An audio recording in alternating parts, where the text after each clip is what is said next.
વિદ્યાર્થી મિત્રો, ધોરણ 10 વિષય ગુજરાતી વિભાગ 2 21મો પ્રશ્ન જોઈશું.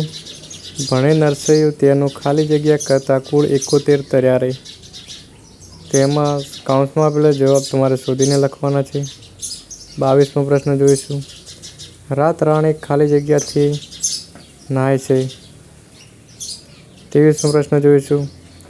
ગરીબ સ્ત્રીની ચૂંદડી એના ખાલી જગ્યા સુધી સાથે રહે છે. પ્રશ્ન નંબર 24. ખાલી જગ્યા બનવું દુર્લભ છે.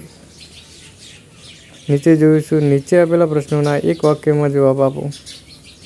25મો પ્રશ્ન. કવિ સ્નેહનું ઝરણું કોને કહે છે? 26મો.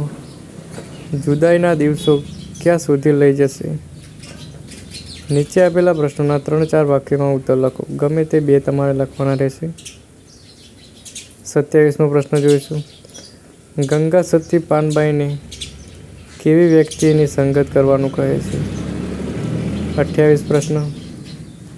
કવિ આપણી વ્યથામાંથી કેવી રીતે રસ્તો કાઢવાનું કહે છે? પ્રશ્ન નંબર 29. કાવ્ય નાયિકા સખીને પોતાના પતિ વિશે શું કહે છે? નીચે જોઈશું. નીચે આપેલા પ્રશ્નોના 10-12 વાક્યોમાં ઉત્તર લખો. 30મો પ્રશ્ન. દીકરી ગઝલમાં વ્યક્ત થયેલ પિતાના મનોભાવો જણાવો. પ્રશ્ન નંબર 31.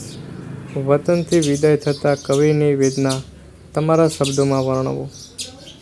પ્રશ્ન નંબર 32. એક બપોર કાવ્યમાં વ્યક્ત થતી હૃદયની વેદના વર્ણવો. આગળ જોઈશું. 21મો પ્રશ્ન. વિષ્ણુ ભજન વન લોભીને ખાલી જગ્યા છે. 22મો પ્રશ્ન. હૈયું ઉજરડાય ખાલી જગ્યા ફૂટે. પ્રશ્ન નંબર 23. ઉછરે છે રોજ ખાલી જગ્યા ફળકમાં દીકરી. પ્રશ્ન નંબર 24. હાયકુના ખાલી જગ્યા અક્ષર હોય છે. નીચે આપેલા પ્રશ્નોના એક વાક્યમાં જવાબ આપો. 25મો પ્રશ્ન જોઈશું. ગંગા સતી કેવા સાધુને વારંવાર નમવાનું કહે છે? પ્રશ્ન નંબર 26. કાવ્યની નાયિકાનો પરણ્યો કોનો વીર છે? આગળ જોઈશું. 27મો પ્રશ્ન. વાંસળીનો સૂર કોને કોને શું પ્રશ્ન પૂછે છે? શા માટે? પ્રશ્ન નંબર 28. કવિ પક્ષીને પામવા શું કરવાનું કહે છે? પ્રશ્ન નંબર 29. કવિ આપણને શાંત રહેવાની શીખ શા માટે આપે છે? નીચેના પ્રશ્નોના 10-12 વાક્યમાં ઉત્તર લખો. કોઈ પણ 2 માગ્યા છે. પ્રશ્ન નંબર 23. દીકરી ગઝલમાં વ્યક્ત થયેલ પિતાના મનોભાવ વર્ણવો. પ્રશ્ન નંબર 31. શિકારીને કાવ્યનો ભાવાર્થ સમજાવો. પ્રશ્ન નંબર 32. એક બપોર કાવ્યનો મધ્યવર્તી વિચાર સ્પષ્ટ કરો. આગળ જોઈશું વિદ્યાર્થી મિત્રો. પહેલો. વાંસળીનો સૂર ખાલી જગ્યાને શોધવા નીકળે પડે છે. પ્રશ્ન નંબર 2. હાયકુના બંધારણમાં ખાલી જગ્યા અક્ષર હોય છે. પ્રશ્ન નંબર 3.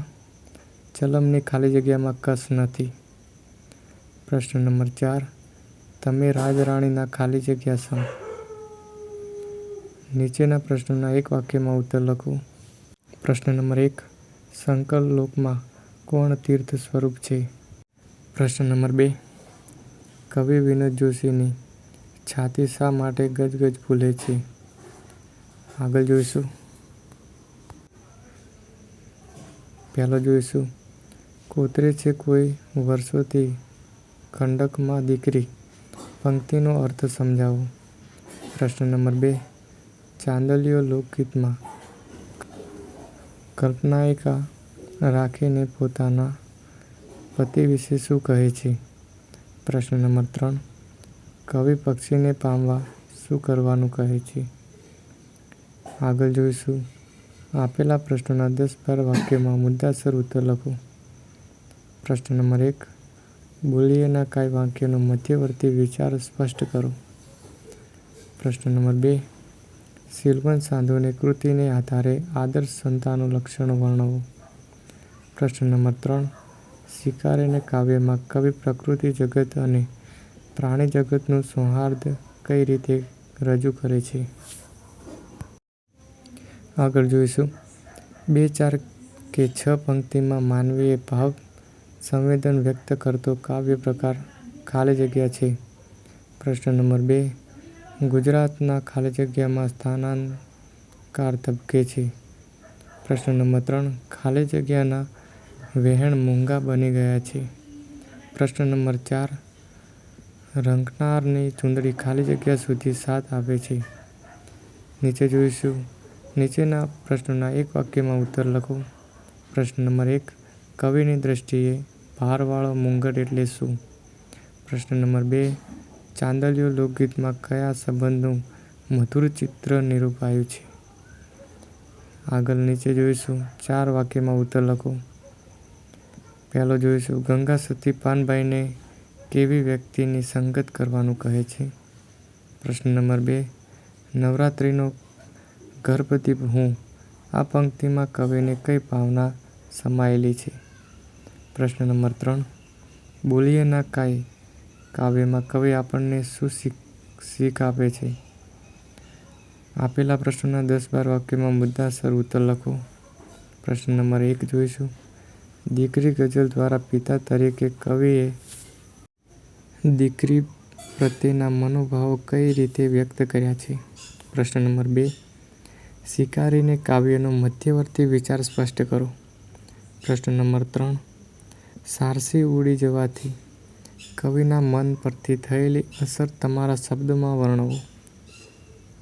તો વિદ્યાર્થી મિત્રો વિભાગ 2 મોસ્ટ આઈએમપી પ્રશ્નો તમારી રીતે સોલ્વ કરવાના છે. 1-2 માર્ક્સમાં પૂછાશે. વિભાગ 2 છે બોર્ડ એક્ઝામમાં મોસ્ટ આઈએમપી પ્રશ્નો.